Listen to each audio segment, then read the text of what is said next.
أعوذ بالله من الشيطان الرجيم. بسم الله الرحمن الرحيم. الحمد لله رب العالمين الرحمن الرحيم مالك يوم الدين إياك نعبد وإياك نستعين اهدنا الصراط المستقيم صراط الذين أنعمت عليهم غير المغضوب عليهم ولا الضالين آمين. بسم الله. السلام عليكم ورحمة الله وبركاته. بسم الله الرحمن الرحيم. الحمد لله رب العالمين. أشهد أن لا إله إلا الله الملك الحق المبين، وأشهد أن سيدنا ونبينا محمدا عبده ورسوله صادق الوعد الأمين. اللهم صل وسلم وبارك على سيدنا محمد سيد المرسلين سيد الأولين والآخرين وعلى آله وصحبه ومن تبعه إلى يوم الدين. سبحانك لا علم لنا إلا ما علمتنا إنك أنت العليم الحكيم، ولا حول ولا قوة إلا بالله العلي العظيم. اللهم افتح لنا أبواب حكمتك وانشر علينا رحمتك من خزائن رحمتك يا أرحم الراحمين. اللهم انفعنا بما علمتنا وعلمنا ما ينفعنا وزدنا علما وارزقنا فهما والحقنا بالصالحين، ولا حول ولا قوة إلا بالله العلي العظيم. وبعد، فقال المؤلف رحمه الله نفعنا به وبعلومه في الدارين آمين. فقال: وجنود النفس عشرة: الحرص والشهوة والشح والرغبة والزيغ والقسوة وسوء الخلق والأمل والطمع والكسل، أو كما قال المؤلف. Hadratal mukarramin wal muhtaramin, para alim, para yai, para ustadz, para guru-guru agama, para sepuh bini sepuh, Bapak Ibu jamaah sekalian, insyaallah kita semua senantiasa dirahmati dan dimuliakan Allah Subhanahu wa taala. Alhamdulillah, tanpa henti-hentinya kita sampaikan puji dan syukur kehadirat Allah Subhanahu wa taala. Hari ini Allah masih beri kita sehat.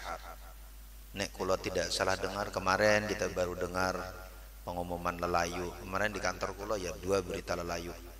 Tapi nek musim medsos ini berita lelayu jadi banyak ya. Wong meninggal di ujung mana beritanya sampai. Tapi sebenarnya ingin memberi pelajaran kepada kita bagaimana nikmat yang Allah berikan kepada kita. Qul bi fadlillahi wa bi rahmatihi fabidzalika falyafrahu.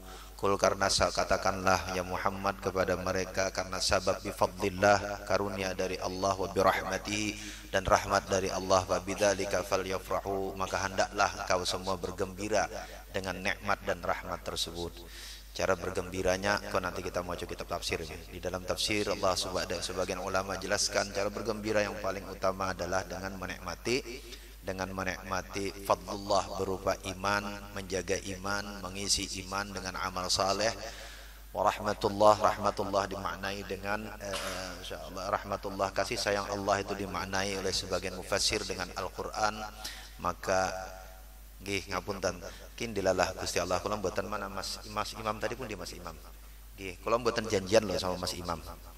Ayat yang dibaca di dalam sholat tadi niku nyambung karo sing arep kita ceritakan. Nah, itu nanti sekali-kali Mas Bang kula suruh ngulangi ayatnya nggih. Ayat sing inna syarrad dawabi 'indallahi sumul bukmu la ya'qilun. Nggih, iku yo iki cerita sing arep kita baca di buku iki. Nggih. Hadza min fadli rabbi. Iku nek Gusti Allah sing ngatur gawe nggih. Nggih. Jadi kalau masih ingat niku kula cak anu.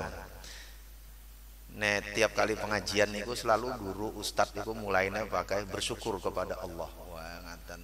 Tapi belum tentu pulang pengajian kita syukur. Padahal itu yang paling sering diulangi di setiap majelis. Hampir semua majelis Pak, tidak cuma majelis Pak. Orang pengajian, orang sambutan, apa namanya, sambutan Pak Duko, sambutan Pak RT, sambutan Pak RW, kan mulainya dengan ngajak syukur terus gitu. Cuma tetapi kalau pada saat yang sama kalau kasih kelingan ceritanya Ibnu Hajar Al Asqalani sampai-sampai nggih kula sampai sekarang ya lupa terus nama aslinya Imam Ibnu Hajar Al Asqalani itu, dan beliau juga menyembunyikan nama asli beliau. Beliau lebih senang dipanggil dengan Ibnu Hajar Al Asqalani, anak seorang anak batu. Apa yang dimaksud dengan anak batu? Alasannya ternyata sejarahnya kan sederhana. Beliau orang yang bukanlah orang yang pintar dalam mengaji. Jadi ngaji ku ya orang masuk-masuk gitu, diajarin orang ingat-ingat. Sampai satu ketika beliau duduk di pinggir sebuah kolam, lalu setiap hari beliau duduk aja di pinggir kolam. Jadi nek panjenengan senang duduk di pinggir kolam kok kayak Imam Ibnu Hajar. tapi bedanya Imam Ibnu Hajar kok nggak ngaji. Nek kita di kolam jadi kolam tok gitu kan, ngenteni apa nunggune lele, Pak. Masya Allah. Imam Ibnu Hajar itu duduk, satu ketika beliau rutin duduk setiap hari duduk di pinggir kolam.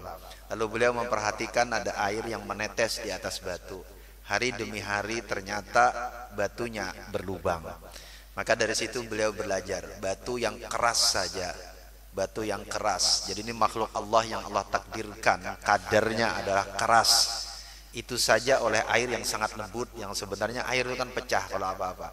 Ketika ditetes setiap waktu, pada akhirnya batu itu akan berlubang. Sama dengan manusia, maka ketika manusia diingatkan berkali-kali, nih otak kita nih kan tidak cuma otak nih, isinya ono rosong, tidak hanya otak dalam pengertian material fisik, tetapi ada rasa, apalagi pikiran otak yang fisik diikuti dengan rasa. Kalau dia tiap waktu diingatkan, maka insya Allah pada saatnya dia akan seperti batu tadi berlubang. Jadi kita ikhtiari ucapan mengajak syukur, ngajak salawat yang diawali di setiap majlis. Mugi-mugi itu seperti tetesan air tadi pada saatnya, mudah-mudahan at least paling tidak sebelum Allah Subhanahu wa taala menjemput ajal kita, maka pada saat itu kita sudah menjadi abdan syakura, seorang hamba yang bersyukur kepada Allah Subhanahu wa ta'ala. Amin ya rabbal alamin. Nggih, salawat dan salam kita haturkan kepada junjungan kita Nabiullah Sayyiduna Muhammad sallallahu alaihi wasallam.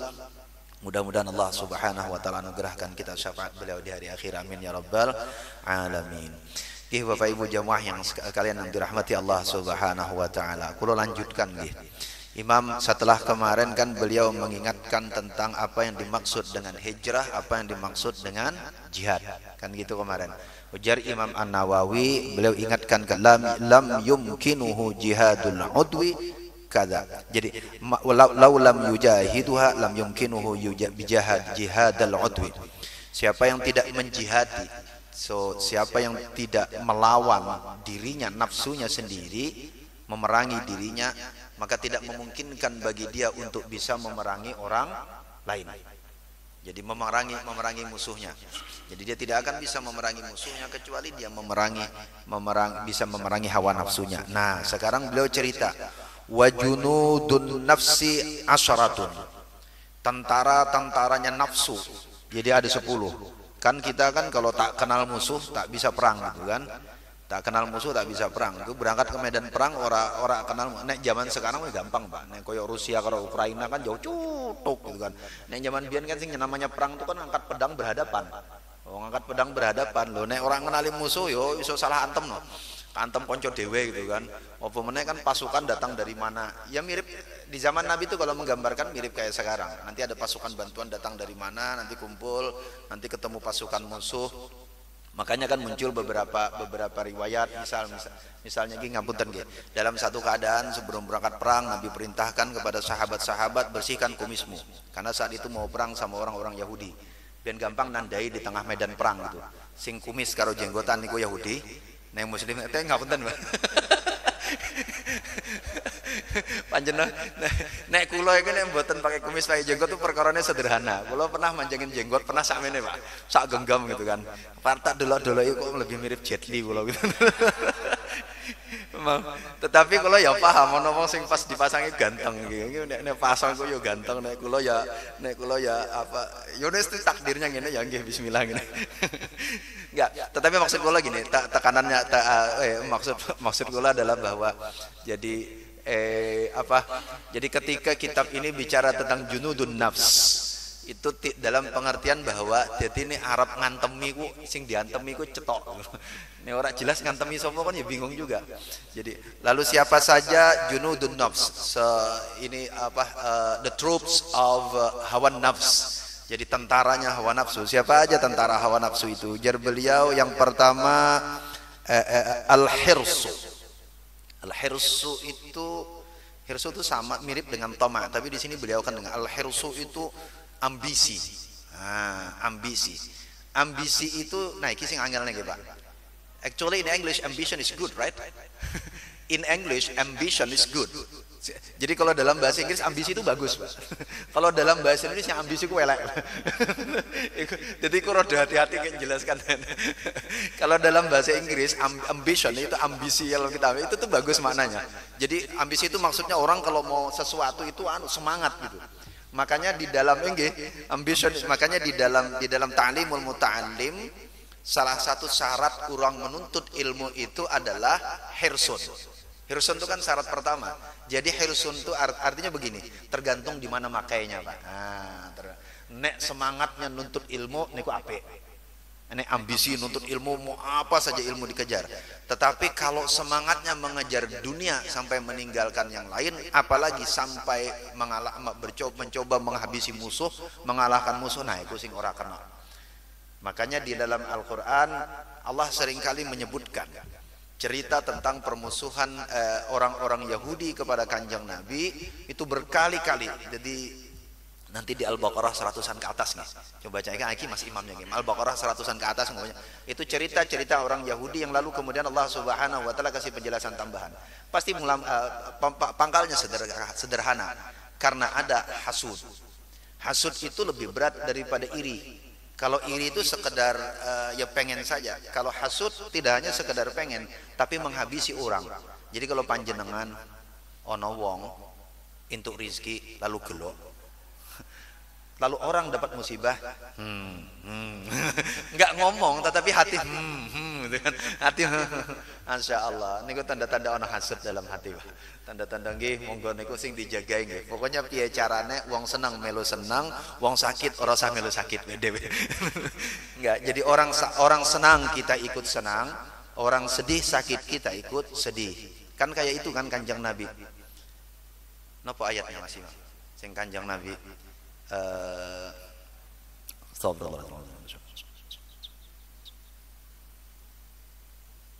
Asyidda wa Allahumma shalli ala sayyidina. Kok saya jadi lupa ayatnya? Oke, kok sambil jalan yang kalau kelingan.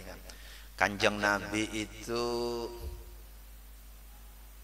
Allahumma shalli ala sayyidina Muhammad. Kok lupa ayat? Dia merasa berat dengan apa ruhama ubainahu. Bukan. Ruhama ubainahu itu di surah An. Gitu surah Al-Fat di akhir. Bukan itu yang kula maksud. Laqad ja'akum rasulun min anfusikum. Laqad ja'akum rasulun min anfusikum azizun 'alaihi ma 'anittum harisun 'alaikum bil mu'minina raufur rahim. Laqad ja'akum rasulun min anfusikum azizun 'alaihi ma 'anittum.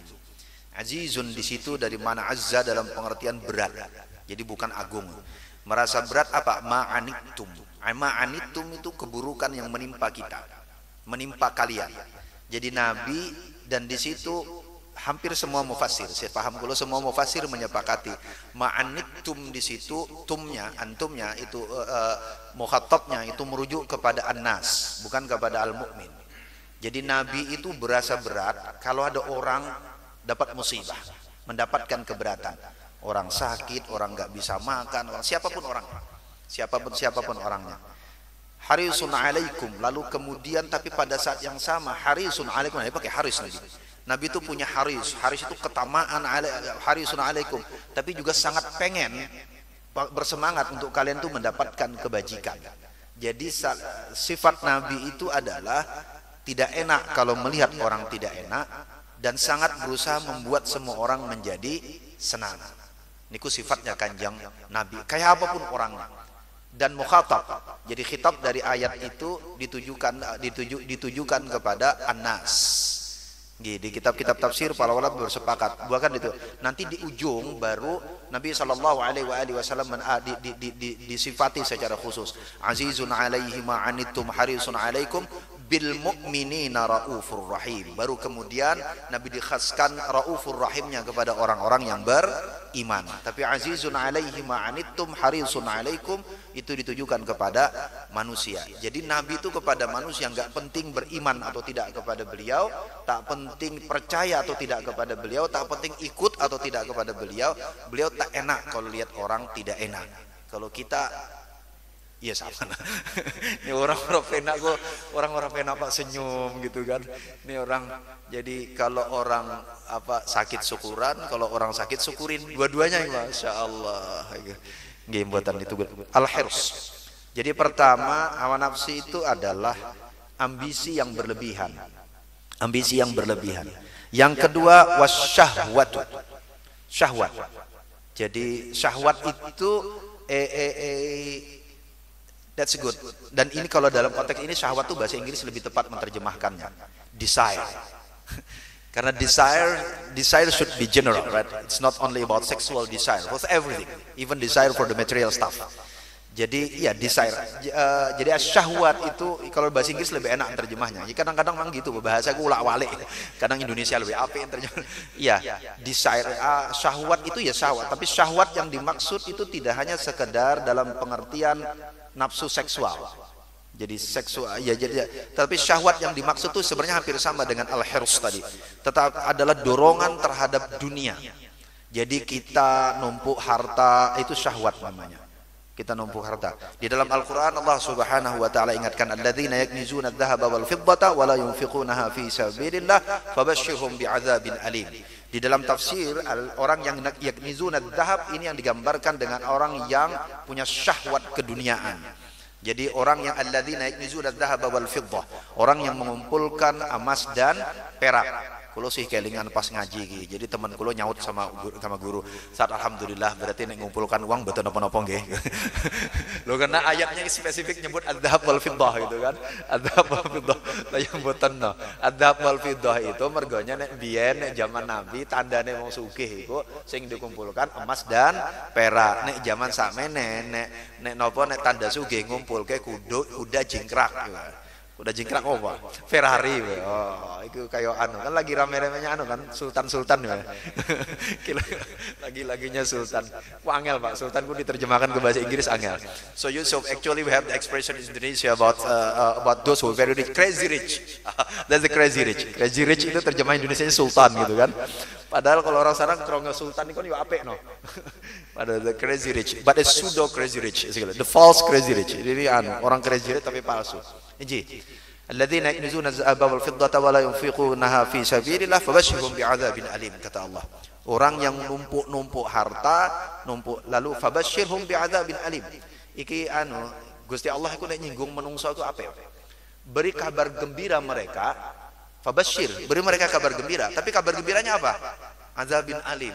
Azab yang amat sangat pedih.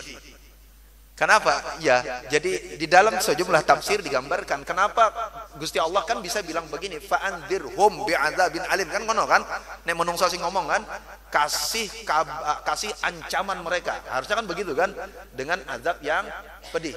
Loh kok ayatnya malah kasih mereka kabar gembira dengan azab yang pedih. Karena apa? Karena mereka menikmati. Orang yang mengikut syahwat dunia itu pasti mengikuti. Syahwat itu kan memang begitu godaan syahwat. Jadi mereka menikmati, mereka bergembira, ya sudah. Di balik kegembiraanmu bi'adzabin alim. Kau sebenarnya ditunggu oleh azab yang amat sangat pedih. Makanya nek ketawa yang enggak apa-apa, tapi ya sekedarnya. Tapi ya ketawa rame, tapi sing angel, Pak. Nek angel ketawa sekedarnya tuh nek nonton Cak Lontong ya, Pak. Angel. Kulo yo kadang-kadang mboten saged nahan ya, Pak. Nek Cak Lontong iki anu bikin wong angel iki nek ngeling. Tapi kulo yo sih kelingan, Pak. Hal yang paling kulo ingat dari Cak Lontong itu adalah kalau ada masalah, maka ingatlah bahwa semua masalah itu problem. Yo rasa diomong loh. Dan satu-satunya jalan keluarnya adalah solusi. Ya nengaten juga rasa diomong Pak Nek ya yang salah tapi sebenarnya yang nungguin Pak, yang nungguin solusi kok sama pelawak gitu. Ya ora ketemu nah. Sing salah iku sing salah sing nungguin Pak, nungguin opo solusinya. Ya jadi bukan salah dia juga, wong tugas dia memang begitu kan. Sing salah sing nunggune solusinya dari dia nunggune gitu. Ya enggak bakal ketemu nunggu solusi kok dari Cak Lontong gitu. Masya Allah. Lalu kemudian yang ketiga as-syuhhu. Jadi kalau pada al-hirsu dan syahwat, orang punya dorongan duniawi yang sangat kuat. Orang untuk mengumpulkan apa yang dia mau, menumpuk harta sampai melupakan segalanya. Yang ketiga ujar beliau as-syuhhu. Syuhhu itu bakhil, stink, so pelit. So as if you even there is no any water can drop down for your hand. So itu nek abah kula dulu ngarani medat medidit. Medat medidit itu meditnya ora katulungan. Ya as-syuhhu bakhil, pelit. Jadi pelit itu juga enggak boleh, karena pelit itu di dalam Al-Quran di dalam hadis sering juga digambarkan oleh Nabi dengan atraf. Jadi orang yang berada di pojok lain. Jadi menahan harta itu boleh, tetapi pelit sing ora boleh. Pelit itu bahkan kalau digambarkan dalam sejumlah kitab, pelit itu sampai pelit sama anak dan istri. Wah, ibu-ibu senang nih kalau bagian ini. No pak, nggak boleh pak. Jauh balik ini pulang ini pasti nagih. Karena dalam sejumlah kitab itu digambarkan memang pelit itu diantaranya adalah pelit yang paling asyuh, yang paling berat itu adalah asyuh pada nafkah. Asyuh pada nafkah. Sudahlah, kita harus belajar hidup apa adanya. Tapi ini nggak ada apa-apa pak. Lah ya itu sing problem. Suruh apa adanya tapi apa-apanya nggak ada gitu kan. Gue suruh apa adanya ini pripun gitu kan. Inje. Tetapi lalu kemudian ini yang paling yang ukuran asyuh dalam beberapa keadaan menjadi sangat relatif. Jadi panjenengan yang tahu masing-masing. Lalu bagaimana mengukurnya? Di awal kitab ini Imam An-Nawawi lalu kemudian diantaranya menceritakan ukuran as-syuh itu menjadi syuh adalah ketika dia madarat, dia memudaratkan orang lain. Ini kita punya uang, ada orang lain tak makan di situ, lalu kemudian ini uangku kok maksudnya tak bagi-bagi kono, gara-gara kita tak membagi dia kelaparan, dan lebih parah lagi karena dia kelaparan, dia fakir, kadal fakru ayyakuna kufran, lalu dia kehilangan rasa syukur kepada Allah akibat musibah. Nah ikuti kikir kita. Dengan anak istri misalnya, gara-gara kita, wah ini lagi-lagi ibu senang ibu tak ceritain ini, ibu-ibu pas pengajiannya biasanya kalau gini di ibu-ibu tok. Jadi bapak-bapak nggak dengar nih. Sekarang ada ibu-ibu, ada bapak-bapak iso nagih ke ngomah iki. Lalu jadi ukuran itu madarat. Ukuran itu kemadaratan. Apakah lalu kemudian harta yang kita tahan itu memudaratkan anak, istri, suami atau orang lain? Kalau itu memudaratkan maka itu namanya syuh. Jadi ukurannya ukuran masing-masing di rumah memang. Di rumah masing-masing dan di lingkungan masing-masing gitu. Nek wong ki wis akeh banget gitu kan. Mergone dhek memang kan ada orang yang memang kula punya guru, Pak. Guru kula, dia tidak pernah mau memperbaiki rumahnya. Jadi memang ketemu wong kono kan angel kan. Wah iki kayaknya kok anterin terus. Kok ora dadi apa-apa. Jadi nek dianterin iku jadi numpang lewat.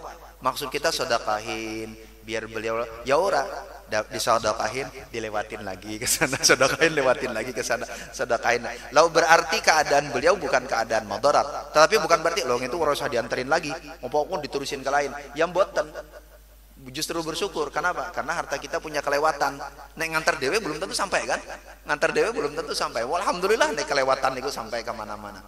Inggih. Jadi ukuran asyuh bakhil itu ukurannya bisa relatif, tapi ukuran umum adalah ketika menahan harta kita, tidak mau menafkahkan di jalan Allah baik kepada orang lain maupun kepada ahli keluarga kita, lalu itu memudaratkan, itu syuh.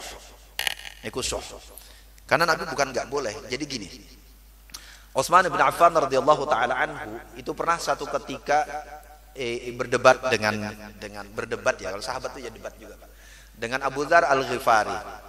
Jadi Abu Dzar Al-Ghifari datang kepada Utsman lalu kemudian membacakan ayat yang kula bacakan tadi. Alladzina yaknizuna adh-dhahaba wal fiddata wa la yunfiqunaha fi sabilillah fabashshirhum bi'adzabin alim. Abu Dzar Al-Ghifari katakan, ya Utsman, ayat ini karena untuk ngapunten astagfirullahalazim. Bukan Utsman, Muawiyah. Ngapunten, salah kula. Ngapunten, Muawiyah. Ya Muawiyah, jadi sesudah Ali. Muawiyah jadi khalifah, Abu Dzar Al-Ghifari datang ke Muawiyah lalu membacakan ayat ini. Kata Abu Dzar, Muawiyah, ente dan keluarga ente itu kena peringatan ayat ini. Karena ente dan keluarga ente kerjaannya orang kaya, pedagang kan. Muawiyah kan klan pedagang ya. Iki klan Pak Anu, jadi ini suku pedagang. Dia kumpulkan harta itu. Datang Abu Dzar negor. Tapi apa kata Muawiyah? Oh bukan. Ayat itu bukan tentang saya. Ayat itu tentang rahbaniyah. Bentar ya Mas ya. Depannya tentang rahbaniyah kan. Coba Mas coba bacakan Mas satu ayat sebelumnya Mas. Kalau buat hafal ya. Alladzina yaknizuna adh-dhahaba wal fiddata wa la yunfiqunaha fi sabilillah fabashshirhum bi'adzabin alim.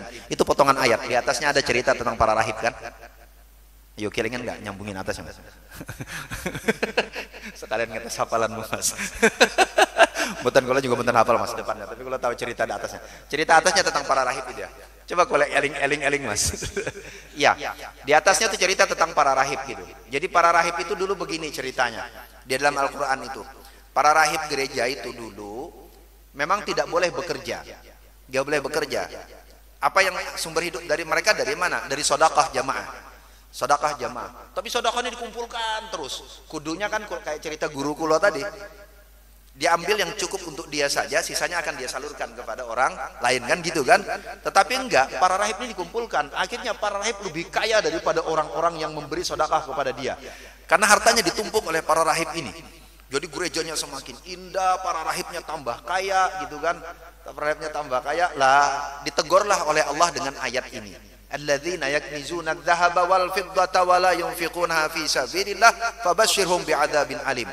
Bahkan engkau sekalipun para pemuka agama, kalau kau menumpuk harta untuk dirimu sendiri, bukan kau salurkan untuk pendidikan. Kan ada, kalau kiai kan ada juga, kiai kan terima sedekah dari mana, tapi kan tersalur menjadi sekolahan, tersalur jadi makanan santri. Niki mboten niku tumpuk. Maka lalu kemudian Allah ingatkan dengan ayat ini tadi. Nah, ujar Muawiyah, enggak, ayat ini tentang mereka, bukan tentang saya. Muawiyah ora terima. Muawiyah ora terima gitu kan. Muawiyah ora terima. Tapi lalu kemudian Masya Allah. Lalu akhirnya Abu Dzar Al-Ghifari ngotot begitu. Wa fi riwayatin Abu Dzar Al-Ghifari sesudah itu terusir dari sana gitu. Jadi terusir dan Abu Dzar Al-Ghifari tidak pernah lagi makanya Abu Dzar Al-Ghifari itu terkenal kalau dalam sejarah. Biasanya kita kalau ngasih nama panti asuhan namanya Abu Dzar Al-Ghifari karena dia yang ngopeni para fuqara wal masakin. Dia ngopeni fakir miskin, ngopeni anak yatim. Makanya namanya Abu Dzar Al-Ghifari. Dinamai nama tempat-tempat sering dinamain karena memang di kalangan sahabat dia terkenal sebagai sahabat yang membela fakir miskin. Nah, as-suh. Lalu kemudian yang empat ar-raghbatu. Ar-raghbatu itu ya sebenarnya hampir sama dengan ihsas tadi. Ini juga kemauan. Jadi kesenangan dengan sesuatu. Jadi suka dengan sesuatu. Yang kesenangan itu bisa jadi berlebihan. Semuanya tentang berlebihan, kesenangan yang berlebihan. Jadi godaannya nafsu itu ada dengan kesenangan. Jadi nafsu itu diri itu punya jadi jiwa kita, jiwa kita itu pasti punya hirs, punya ambisi.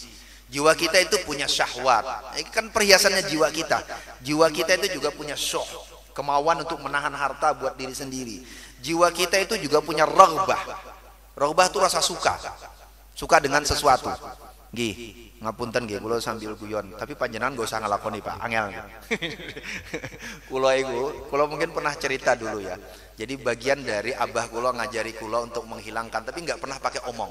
Saya lama-lama memperhatikan, oh ternyata konsisten abah itu melakukan sampai sekarang. Cara beliau menghilangkan kecintaan dengan dunia. Cara beliau mengurangi kecintaan dengan dunia.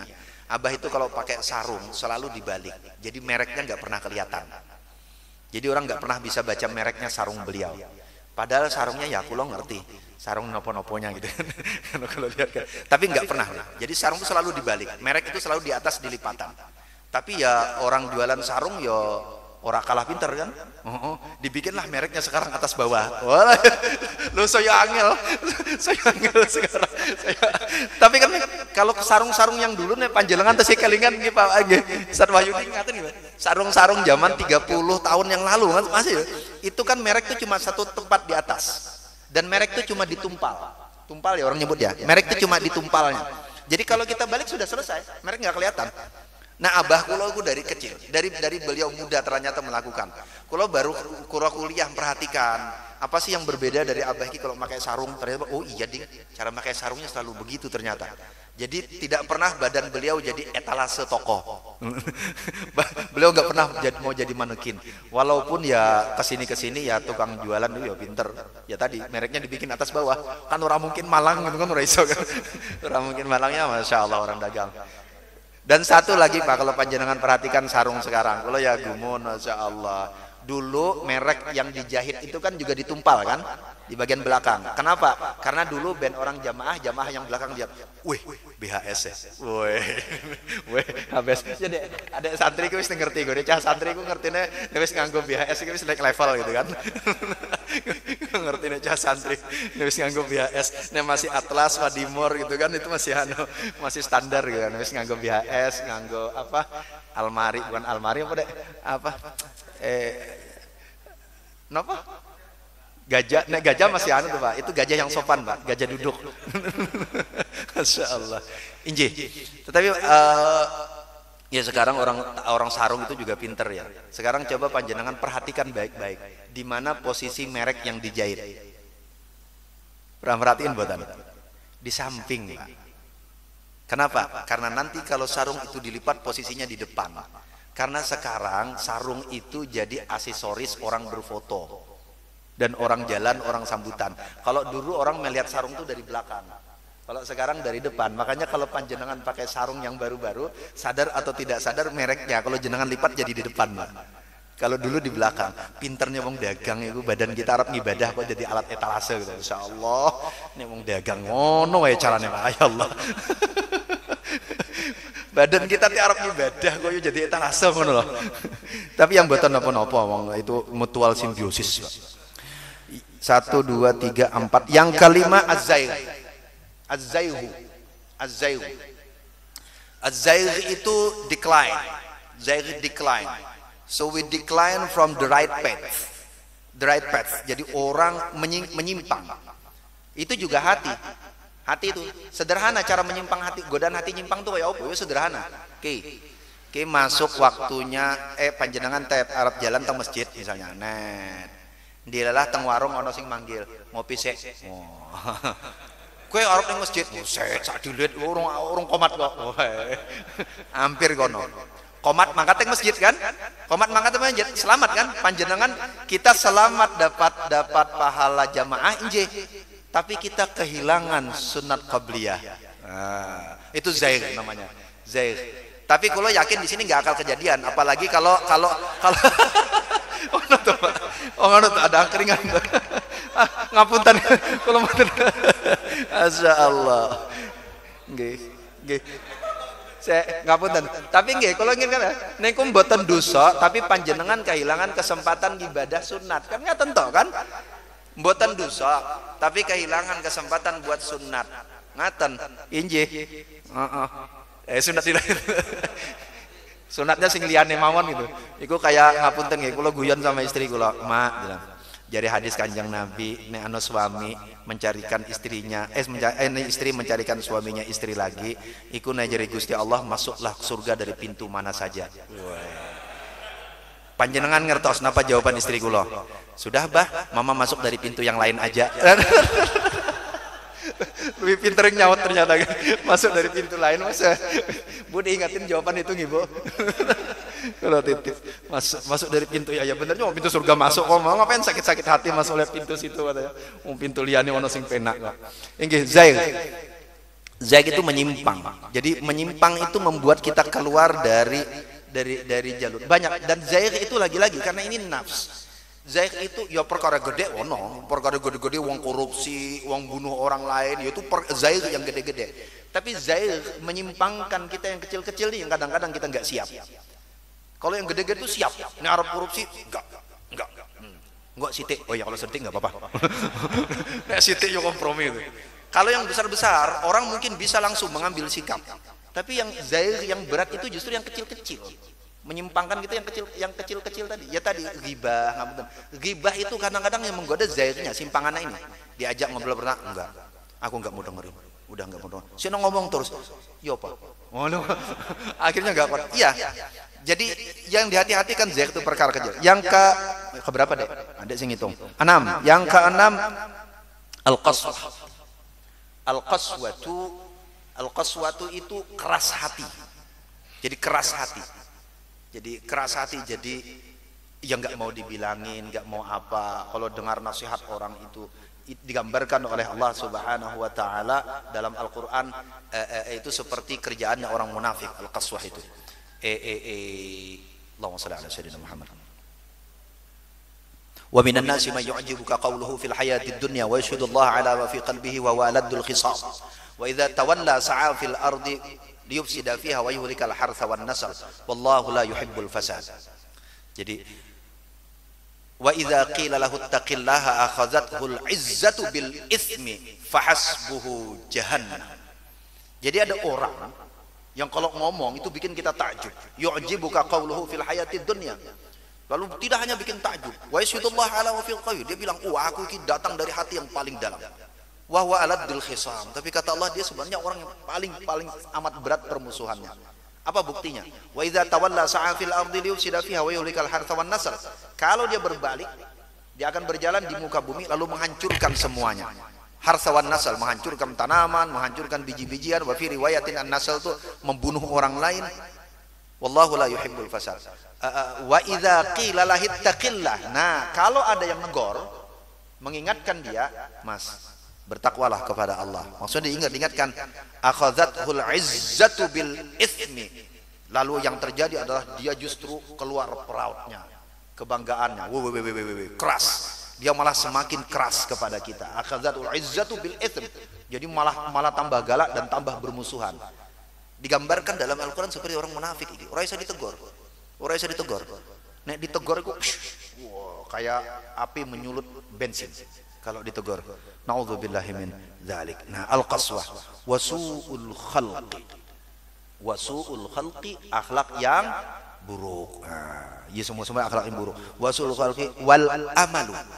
Amal itu lamunan, impian.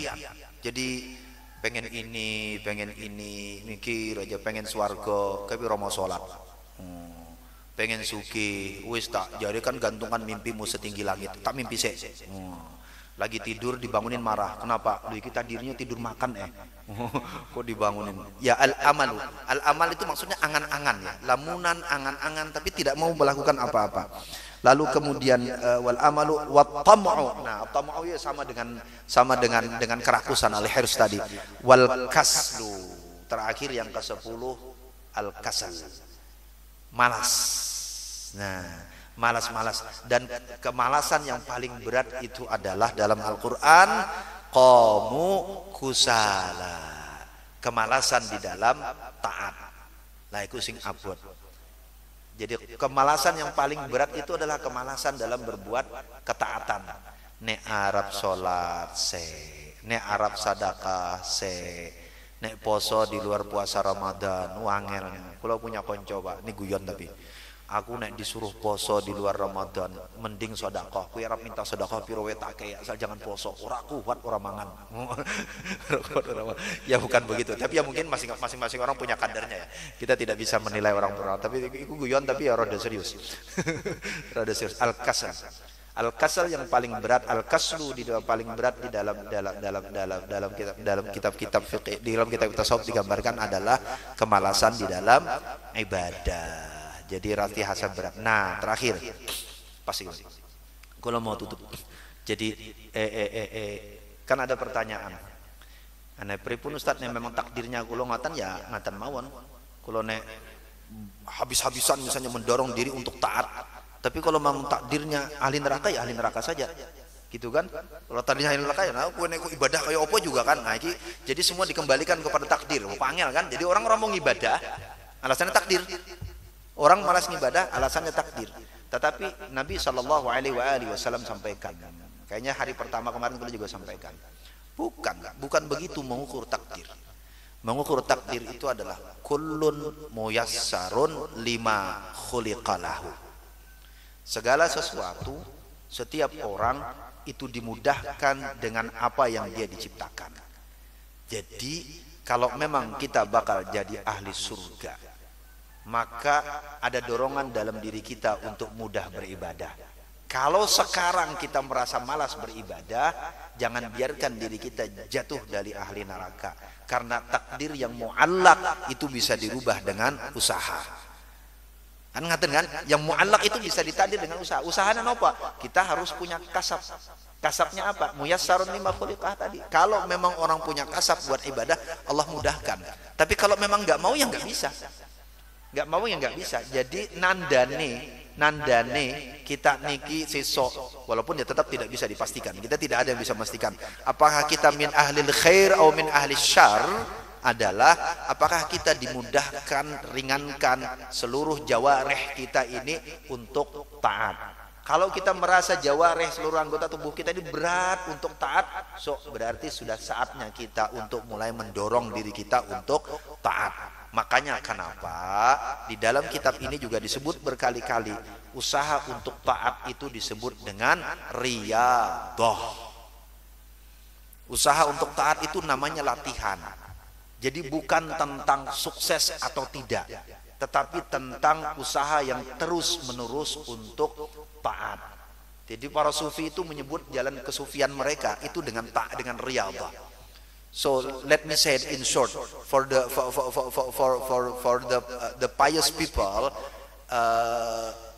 doing any efforts to do good and to do ta'at to Allah, to do any obedience to Allah subhanahu wa ta'ala, they call it as riyadhah. Riyadhah is a kind of the exercise. It's never ending exercise. So our life is actually full of exercise, and we never reach the end. The end is actually when we go out from the real life, from the life, and we'll see Allah in the hereafter later. Jadi ujungnya di mana? Ujung latihan. Ujung latihan itu kematian. Ujung latihan itu kematian. Bukan aku latihan sholat khusyuk lalu aku menjadi khusyuk. Bukan. Aku latihan berwudu dengan benar lalu wuduku menjadi benar. Bukan. Itu semua masih bagian dari riyadhah. Ujungnya di mana hasil riyadhah kita? Kematian. Ketika kita mati, Allah tidak matikan cahaya kita. Jadi, sak menit kalau tutup. Jangan kita seperti, mudah-mudahan Allah jauhkan kita dari orang yang digambarkan Allah di awal surah Al-Baqarah, kamathalil ladzina adha'a lahu masyawfihi. Napa depannya Mas? Adha'a lahu masyawfihi. Allahumma sholli ala sayyidina Muhammad. Kulo ya nek kulo ngapunten kulo iki ngapal Quran kayak orang kampung, Pak. Panjenengan suruh kulo macakan Al-Baqarah ayat 15, kulo bacakan dari awal, Pak. Kulo nggak bisa nih motong dari tengah, kulo motong dari. Napa Mas? Itu masih di awal Al-Baqarah, Mas. Coba bacain. Di kaca kedua paling atas, Mas. Nek kulo kelingan, kaca kedua paling atas. Napa kaca kedua paling atas? Yes. Masaluhum kamathalil ladzi istawqada nara falamma adha'at ma haulahu dhahaballahu binurihim. Masalahum ya benar kan, kaca atas Mas ya. Kaca atas pojok kedua. Masaluhum kamathalil ladzi istawqada nara. Permisalan mereka seperti orang yang menyalakan lampu. Falamma adha'at ma haulahu, ketika lampu itu sudah menyinari di sekitarnya. Ini gambaran orang hidup di dunia. Dengan segala sesuatu dia menikmati semua di dunia, tapi ketika di dunia dia nggak mau riyadhah tadi, nggak mau menjalani riyadhah. Falamma adha'at ma haulahu dhahaballahu binurihim. Allah hilangkan cahayanya. Apa hilangnya cahaya itu? Kematian. Jadi ketika kematian, riyadhahnya nggak ada yang efek, karena dia nggak pernah melakukan riyadhah selama hidupnya, nggak pernah melatih diri untuk taat, tidak pernah mendorong diri untuk taat kepada Allah. Yo menikmati aja dunia, itu terang seperti terang yang digambarkan ayat ini. Tapi ketika dia mati, dhahaballahu binurihim, Allah hilangkan cahayanya semuanya, nggak ada yang efek satupun bawah itu. Jadi riyadhah kita itu ujungnya adalah kematian. Yang kita mau husnul khatimah. Wallahu a'lam bishawab. Ngapunten Pak, kula ndredeg pan maca niki Pak. Nggih, mudah-mudahan ini jadi peringatan bagi kula pribadi dan kita semuanya, jadi wasiat untuk kita semakin memperbaiki diri. Inti dari semuanya ini adalah nek kula pribadi yang paling utama nih jadi wasiat buat diri kula, dan mudah-mudahan bisa jadi nasihat buat panjenengan. Kula maca niki ya untuk mengingatkan diri kula yang paling utama. Bagi kula niki cermin, mudah-mudahan cermin ini juga bisa panjenengan pakai sama-sama.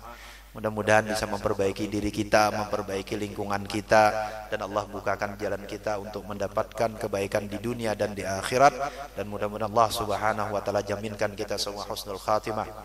اللهم إنا نسألك حسن الخاتمة ونعوذ بك من سوءها وأنت توفانا على الإيمان والتوبة اللهم آت أنفسنا تقواها وزكها وأنت خير من زكاها أنت وليها ومولاها اللهم إنك عفو كريم تحب العفو فاعف عنا اللهم إنك عفو كريم تحب العفو فاعف عنا اللهم إنك عفو كريم تحب العفو فاعف عنا وعن والدينا وعن أولادنا وعن أزواجنا وعن زوجاتنا وعن أبنائنا وعن بناتنا وعن أقربائنا وأصدقائنا وعن جيراننا وعن جميع المسلمين والمسلمات والمؤمنين والمؤمنات ولا حول ولا قوة إلا بالله العلي العظيم وصلى الله على سيدنا محمد النبي الأمي وعلى آله وصحبه وسلم الحمد لله رب العالمين بسر الفاتحة أعوذ بالله من الشيطان صراط الذين أنعمت عليهم غير المغضوب عليهم ولا الضالين. Nggih, taqabbalallahu minkum minna wa minkum taqabbal ya karim. Salah khilaf kula mohon maaf, mudah-mudahan ada manfaatnya untuk diri kula pribadi dan panjenengan semuanya. Assalamualaikum warahmatullahi wabarakatuh.